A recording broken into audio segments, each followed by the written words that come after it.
देखिए यहाँ पर ट्रिग्नोमेट्री, तो भाई ध्यान दीजिएगा। ट्रिग्नोमेट्री में क्या होता है, इसमें जो सबसे पहली चीज जरूरी होती है, ये क्या होता है आपका, इसमें सबसे पहला नंबर जैसे एक होता है लंब आपका होता है, एक होता है आपका आधार होता है, और एक होता है जो है कर्ण होता है। कर्ण को इंग्लिश में हाइपोटेनस कहते हैं, हाइपोटेन्यूज।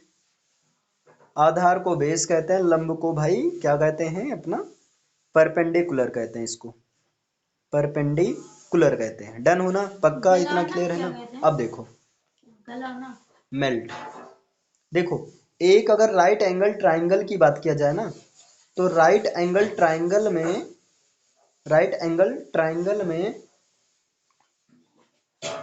देखो, राइट एंगल ट्राइंगल की बात किया जाए जो परपेंडिकुलर लाइन के पास जो एंगल बनता है ना, ये होता है आपका राइट एंगल ट्राइंगल। का मतलब ही हुआ कि उसमें क्या हो, 90 डिग्री का एंगल हो।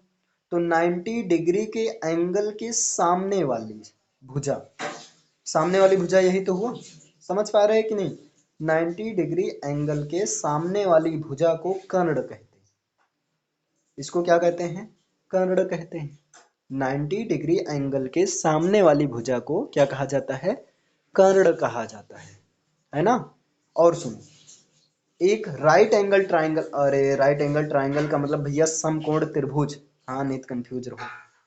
समकोण त्रिभुज में जो कर्ण होती है ये सबसे बड़ी भुजा होती है, सबसे लंबी भुजा होती है, सबसे बड़ी भुजा होती है, ये होती है आपकी, है ना। कर्ण जो होती है सबसे बड़ी भुजा होती है। और सुनो, अब देखिए कर्ण और ये परपेंडिकुलर लाइन, अब ये तो क्लियर है ना परपेंडिकुलर लाइन कौन है।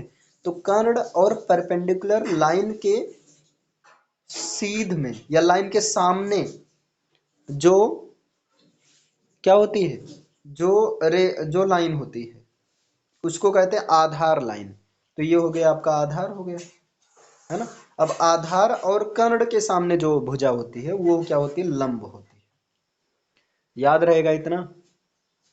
चलो अब इन तीनों में रिलेशन होता है, इन तीनों में रिलेशन क्या होता है, ये जो कर्ण होता है, ये कर्ण का स्क्वायर एक तो आधार के स्क्वायर और लंब के स्क्वायर के बराबर होता है। यानी कि लंब के स्क्वायर और आधार के स्क्वायर के योग के बराबर होता है, ये चीज होता है आपका। इसको शॉर्ट में लिखना चाहो, H square is equal to होता है P square plus B square होता है। इसी चीज को कह दिया जाता है पाइथागोरस थ्योरम। इसी चीज को क्या कहा जाता है, पाइथागोरस प्रमेय, पाइथागोरस प्रमेय कहा जाता है। समझ पाए कि नहीं, इतना ये बताओ पहले। हाँ, ये पाइथागोरस प्रमेय हो गया। अब सुनो, यहाँ पर तीन चीजें आपको आएंगी, तीन चीजें, साइन, है ना, कॉस और टेन, ये चीज मिलेगा। और साइन का उल्टा कॉस, साइन का जो उल्टा होगा, साइन का उल्टा, सॉरी सॉरी, साइन का उल्टा कॉसेक, कॉस का उल्टा सेक, और टेन का उल्टा कॉट होगा, है ना। देखो साइन कॉस टेन, अरे देखो यार अब पता नहीं हम कहाँ पर है।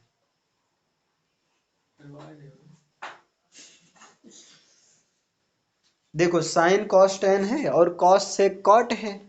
तो यहां पर इसको कैसे याद रखेंगे, इसको याद रख लो, देखो इसको याद रख लो, लाल, है ना, हाँ बटे कका, लाल बटे कका, या लाल है कौन, काका जी।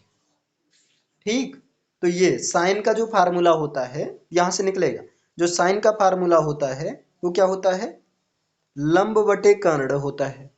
जो कास का फार्मूला होता है वो होता है क्या होता है, आधार बटे कर्ण होता है। जो टेन का फार्मूला होता है, मतलब टेन बराबर क्या होता है, लंब बटे आधार होता है ना। साइन बराबर क्या होता है, लंब बटे कर्ण होता है। कास बराबर क्या होता है, आधार बटे कर्ण होता है। टेन बराबर क्या होता है, लंब बटे आधार होता है। और देखो अब उल्टा, जब उल्टा रहेगा तो उल्टा बात करना, तो कौशिक बराबर क्या होता है, कर्ण बटे लंब होता है ना। sec बराबर क्या होता है, उल्टा चलो, है ना, कर्ण बटे आधार होता है। और cot बराबर क्या होता है, बताओ, आधार बटे लंब, है ना। अगर आप हिंदी कोई इस चीज को अगर आप इंग्लिश में याद रखना चाह रहे हो, तो इंग्लिश में ये होता है पंडित बद्री प्रसाद, है ना। हरी हरी बोले, सोना चांदी तोले, ठीक, और हमसे नहीं बोले। तो यहाँ देखो, यहाँ पर अगर इंग्लिश में बात किया जाए तो साइन थीटा बराबर होता है, क्या होता है, परपेंडिकुलर अपान हाइपोटेनस। कॉस थीटा बराबर होता है base upon hypotenuse. Tan theta बराबर होता है परपेंडिकुलर अपान बेस। साइन का उल्टा कॉसेक होता है, तो कॉसेक थीटा बराबर होता है हाइपोटेनस अपान ये, अरे सॉरी, हाइपोटेनस अपान परपेंडिकुलर। और सेक थीटा बराबर होता है हाइपोटेनस अपान बेस। और यहाँ कॉट थीटा बराबर होता है बेस अपान परपेंडिकुलर। समझ में आया। हिंदी या इंग्लिश, आप जिस मीडियम से हो आप समझ सकते हो, है ना। लाल बटे का अगर आप इंग्लिश हिंदी मीडियम सबसे अच्छा यही है भाई, ठीक। समझ में आया नहीं, पंडित पंडित बद्री प्रसाद हरिहर बोले, सोना चांदी तोले, हमसे नहीं बोले, ठीक। हाँ भैया, मत बोले हमसे, कोई दिक्कत नहीं। अब देखो यहाँ पर, देखो यहाँ पर फटाफट देखो, साइन थीटा बराबर क्या होता है बताइए, लंब बटे, बोलो जल्दी, लंब बटे कर्ण होता है ना। चलो बताओ, कॉस थीटा बराबर क्या है, कॉस थीटा बराबर क्या होता है,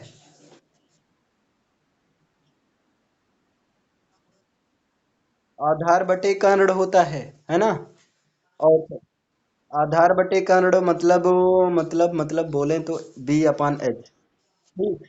चलो, टेन थीटा बराबर क्या होता है, लंब बटे आधार होता है ना। चलो, साइन का उल्टा, साइन का उल्टा कौशिक, कौशिक थीटा बराबर क्या होगा, कर्ण बटे लंब होगा। चलो, कॉस का उल्टा सेक, सेक थीटा बराबर क्या होगा, कर्ण बटे आधार, है ना, ठीक।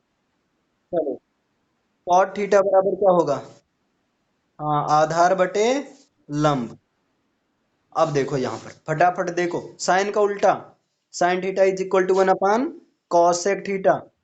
चलो बताओ, cosec theta is equal to क्या हो जाएगा, वन अपान साइन थीटा, है ना। Sine theta into cosec theta, sine theta into cosec theta is equal to one हो जाएगा, ये पहला फार्मूला। दूसरा बताइए, cos theta is equal to क्या होगा, one upon sec theta.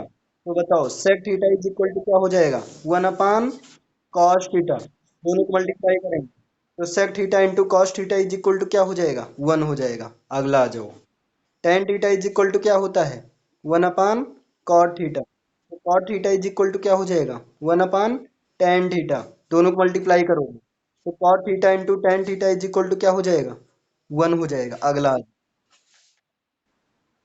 Ten theta is equal to क्या होता है, sine theta upon cos theta होता है ना। तो बताओ, cot theta is equal to क्या होता है, cos cos theta upon sine theta. इतना क्लियर है ना। अब एक वैल्यू याद करना बहुत जरूरी, हाँ, वैल्यू याद करना बहुत जरूरी है। वैल्यू का मतलब जैसे देखो, ये कंफ्यूजन कर देता है, साइन जीरो का मान क्या होगा, कॉस जीरो का मान क्या होगा, ये सब कंफ्यूजन करता है। तो इसके लिए क्या करो, देखो, आपको मान बताना होगा या तो जीरो का, या तो थर्टी का, है ना, या इतना याद करना होगा, बाकी सारा याद हो जाएगा, या तो जीरो का, या तो थर्टी का, या तो जो है आपका, देखो अगर डिस्कनेक्ट हो जाएगा फिर से कनेक्ट कर लेना, तुरंत कर लेना, है ना। देखो, जीरो का, या तो थर्टी का, या तो जो है फोर्टी फाइव का, या तो जो है सिक्सटी का, या तो जो है नाइन्टी का, है ना। या तो साइन का बताना रहेगा, है ना, या साइन के उल्टा, या तो साइन का, या जो है कॉस, या टेन, है ना, या साइन साइन कॉस टेन, या साइन का उल्टा कॉसिक, है ना, या जो है कॉस का उल्टा सेक, या जो है टेन का उल्टा कॉट। इतने का फार्मूला बताना है। अच्छा ठीक है भैया, कोई बात नहीं। देखो यहाँ, इसके लिए क्या करो, सिंपल सा एक तरीका है। देखो, सिंपल सा तरीका है, जीरो से शुरू है, zero, one, two, three, four, four पर खत्म हुआ, सबको फोर से डिवाइड, फोर से डिवाइड, फोर से डिवाइड, फोर से डिवाइड, फोर से डिवाइड, सबका स्क्वायर रूट, जीरो आ गया, साइन जीरो अंश का मान जीरो, स्क्वायर रूट वन का square root one, square root मतलब वर्गमूल होगा बच्चा, और फोर का मतलब फोर का स्क्वायर रूट टू हो जाएगा, और टू वन जा टू, टू टू जा फोर, वन का स्क्वायर रूट वन, टू का नहीं होगा इसलिए ये नहीं जाएंगे, ये कहेंगे हम यहीं रहेंगे। यहाँ पर थ्री का नहीं होगा तो थ्री उसी में रहेंगे, घर में ही रहेंगे, है ना, फोर का टू आ जाएगा, यहाँ फोर से फोर सहित वन का स्क्वायर रूट वन आ जाएगा, मतलब साइन जीरो का मान जीरो, कॉस जीरो का मान, अरे सॉरी सॉरी यार, साइन जीरो का मान जीरो, साइन 30 डिग्री का मान वन बाई, साइन 45 अंश का मान वन अपान रूट, एक अपान अंडर रूट दो, है ना। भैया हाय वाय आ रहा है, फ्रेंड बेच रहे हैं। अच्छा अगले देखो, अगला अगला अगला, साइन 60 अंश का मान रूट थ्री अपान टू, और साइन 30 अंश का मान एक होगा, अरे साइन 90 अंश का मान, सॉरी भाई, साइन 90 अंश का मान एक। अब देखो यहाँ पर, अब कॉस के लिए क्या कर दो, उल्टा कर दो, कॉस के लिए क्या कर दो, उल्टा कर लो, है ना। तो कॉस देखो, यहाँ चार पर खत्म हुआ तो चार, तीन, दो, एक, जीरो, चार है, अपान चार अपान चार अपान चार अपान चार अपान चार, square root square root square root square root square root, यहाँ पर वन आ जाएगा, अरे फोर फोर शहीद होगा ना, वन आ जाएगा, मतलब कॉस जीरो अंश का मान वन, यहाँ पर क्या आ जाएगा, रूट थ्री अपान टू, मतलब कॉस 30 अंश का मान रूट थ्री अपान टू, है ना। अरे अंडर रूट तीन अपान दो ही होगा हिंदी में। अच्छा, कॉस 45 अंश का मान, ये दो दो, दो एक के दो, दो दूना चार, मतलब वन अपान रूट टू, है ना। कॉस वन वन जा, अच्छा वन का स्क्वायर रूट वन और फोर का टू, तो कॉस 60 डिग्री का मान एक अपान दो ही होगा, है ना।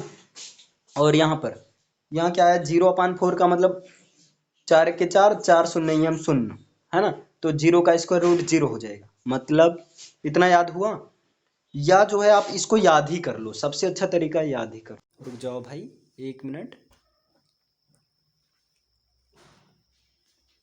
एक मिनट बाकी है आपके क्लास में।